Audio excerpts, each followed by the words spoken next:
सुबह की रोशनी में नहाया गोंदलपुरा गांव। खेतों में काम करते किसान, हवा में ताजगी, चेहरों पर मुस्कान। यह गांव हर सुबह एक नई ऊर्जा के साथ जागता है। यहां की मिट्टी में मेहनत की खुशबू है और आसमान में उम्मीदों की उड़ान। प्यार, मेहनत और उम्मीद से भरी हमारी जिंदगी। यहाँ के लोग अपने काम से प्यार करते हैं। हर दिन सूरज की पहली किरण के साथ खेतों में पहुंच जाते हैं। उनके चेहरों पर मेहनत की चमक और दिलों में उम्मीद की किरण होती है। हाँ, हम हर दिन नए सपने देखते हैं और मेहनत करते हैं। हमारे सपने हमारे खेतों की तरह ही हरे भरे हैं। हम जानते हैं कि मेहनत का फल मीठा होता है। गांव की गलियों में बच्चों की हंसी गूंजती है और महिलाएं कुएं से पानी भरते हुए गीत गाती हैं। यह सब मिलकर हमारे गांव को एक परिवार बनाते हैं। यहाँ की हर सुबह एक नई कहानी कहती है, एक नई उम्मीद जगाती है। हम अपने गांव से प्यार करते हैं और इसे और भी सुंदर बनाने के लिए हर दिन मेहनत करते हैं। यह शांत सवेरा हमें याद दिलाता है कि मेहनत और प्यार से भरी जिंदगी ही सच्ची खुशी देती है। गांव में एक जीप आकर रुकती है। उसमें से उतरते हैं सरकारी अफसर। चेहरे सख्त, बातों में दबाव। सभी ध्यान दें, आपकी जमीन पर कोयला खदान बनेगा। रघुवीर का खून खौल उठता है। यह हमारी जमीन है, हमारी जान है, हम इसे नहीं देंगे। गांव की चौपाल पर सन्नाटा छा जाता है। बुजुर्ग चिंतित, जवान गुस्से में। क्या होगा हमारे गांव का, हमारे बच्चों का? सेक्शन 5, आवाज उठाते लोग। हमें एकजुट होना होगा। यह समय है जब हम सबको एक साथ आना होगा और अपनी आवाज को बुलंद करना होगा। हमारे अधिकारों की रक्षा के लिए हमें एकजुट होकर खड़ा होना पड़ेगा। यह हमारी जमीन है और हम इसे किसी भी कीमत पर नहीं छोड़ेंगे। यह जमीन हमारे पूर्वजों की धरोहर है और इसे बचाना हमारा कर्तव्य है। हम अपने बच्चों के भविष्य के लिए लड़ रहे हैं। हाँ, हम सब मिलकर विरोध करेंगे।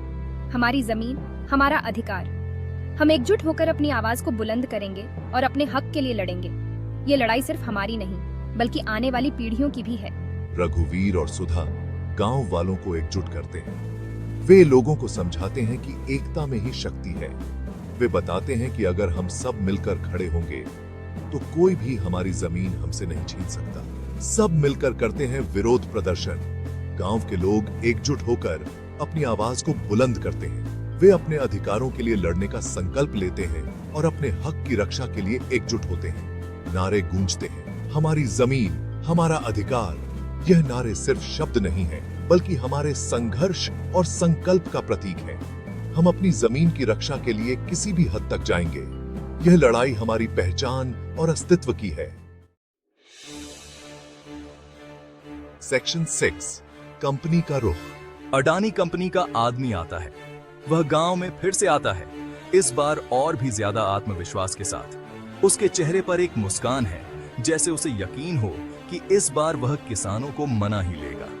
हम आपको अच्छा मुआवजा देंगे। यह मुआवजा आपके जीवन को पूरी तरह से बदल देगा। आप अपने बच्चों को अच्छे स्कूल में भेज सकेंगे, अपने परिवार के लिए एक अच्छा घर बना सकेंगे। आपकी जमीन के बदले में हम आपको एक नई शुरुआत देंगे। यह जमीन हमारे प्रोजेक्ट के लिए बहुत महत्वपूर्ण है और हम इसे किसी भी कीमत पर हासिल करना चाहते हैं। आपका जीवन बेहतर हो जाएगा। आप और आपका परिवार एक बेहतर जीवन जी सकेंगे। यह मौका आपके लिए और आपके बच्चों के भविष्य के लिए बहुत महत्वपूर्ण है। यह जमीन बिकने वाली नहीं है। यह जमीन हमारे पूर्वजों की धरोहर है और हम इसे किसी भी कीमत पर नहीं बेचेंगे। यह हमारी पहचान है और हम इसे बचाने के लिए किसी भी हद तक जाएंगे। हम इसे अपने बाप दादा से मिले हैं और इसे बचाने के लिए हम जान लगा देंगे। यह जमीन हमारे खून पसीने से सींची गई है और हम इसे किसी भी कीमत पर नहीं छोड़ेंगे और इसे बचाने के लिए हम जान लगा देंगे। हम सब एकजुट हैं और हम अपनी जमीन की रक्षा के लिए एक साथ खड़े हैं। यह हमारी सामूहिक जिम्मेदारी है और हम इसे निभाने के लिए तैयार हैं। यह है हमारी सामूहिक बंधन। अडानी कंपनी का आदमी आता है। वह गांव में फिर से आता है, इस बार और भी ज्यादा आत्मविश्वास के साथ। उसके चेहरे पर एक मुस्कान है जैसे उसे यकीन हो कि इस बार वह किसानों को मना ही लेगा। रघुवीर से बात करता है, पैसे का लालच देता है। वह रघुवीर को समझाने की कोशिश करता है कि यह सौदा उसके और उसके परिवार के लिए कितना फायदेमंद हो सकता है, लेकिन रघुवीर टस से मस नहीं होता। वह अपने फैसले पर अडिग रहता है और किसी भी कीमत पर अपनी जमीन नहीं बेचने का संकल्प लेता है। यह जमीन बिकने वाली नहीं है। यह जमीन हमारे पूर्वजों की धरोहर है और हम इसे किसी भी कीमत पर नहीं बेचेंगे। यह हांसा ने यह हमारी पहचान है और हम इसे बचाने के लिए किसी भी हद तक जाएंगे। हमारी जमीन हमारी इज्जत है, इसे हम नहीं छोड़ेंगे। सुधा, रघुवीर की पत्नी, औरतों को जोड़ती है। मीडिया वाले आते हैं। गोंदलपुरा की लड़ाई अखबारों में छप जाती है। सारा देश अब इस छोटे से गांव को देख रहा है। हजारों लोग गोंदलपुरा के साथ खड़े होते हैं। एकता की ताकत दिखाई देती है। सरकार पर दबाव बढ़ता है। गोंदलपुरा का संघर्ष अभी खत्म नहीं हुआ है। लेकिन हम पीछे हटने वाले नहीं हैं। हमारी लड़ाई जारी है, हमारी उम्मीदें बुलंद हैं। रघुवीर, सुधा और गांव वाले डटे हुए हैं।